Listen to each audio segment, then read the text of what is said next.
we don't need more women killing it in their companies for a year and then vanishing off the face of the earth. What we need is women who are regulated, who are resourced, and who are grounded and anchored in their sovereign power. This is not about words for the sake of words, or feelings and sensations for the sake of feeling and sensations. It's not even about just being it.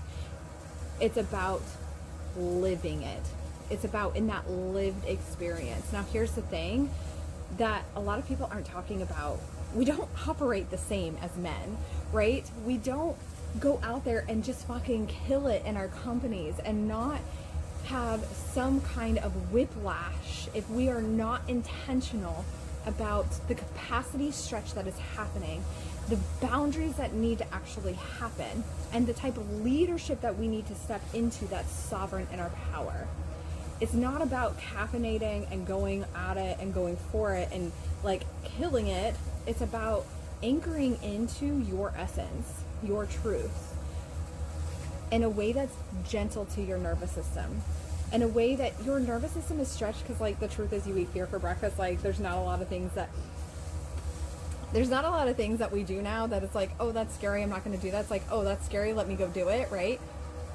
But this is in a way that's like stretching your nervous system capacity, or stretching your capacity in a way that is uncomfortable, but it's not damaging to your nervous system. It's not spiking your cortisol levels. It's not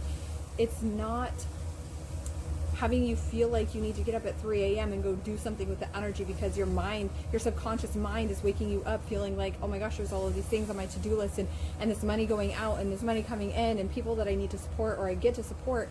And also now you're feeling dysregulated. Like, we need you in that power. I see this cycle that happens every few years where I watch some people that I absolutely admire rise and rise and rise, and then they just vanish. And I have been only an entrepreneur for 10 years now, and an entrepreneur off and on my entire adult life. And I very vividly remember, even in my network marketing days, where I would see women that were just like killing it, and they would reach like this pinnacle state inside of the network marketing company, and then they would just like vanish.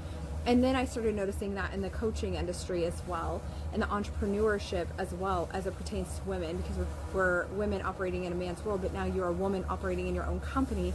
How can you set those standards for you? And it really comes home to you being truly regulated, truly in your essence, not for the sake of feeling and being and words, but the sake of truly living it. I saw this quote today that said something along the lines of, it's almost disrespectful how fast I bounce back. Throw a brick at me and tomorrow I'm building a house. And I don't even believe that it's about bouncing back, and this is the essence of which I live, though. It's absurd how fast that I shift, and it's not bypassing. It's because the frequencies of which I heal, clear, and release, I'm home in my essence. But it's not about this bouncing back, because that assumes that you have to go down to go up. This is about, what is your baseline, and let's continue to build your foundation on that solid baseline, because when you are here and not going here, up and down, now you're building a solid foundation on which to build on, to overlook, to be in that rain, grounded, sovereign energy.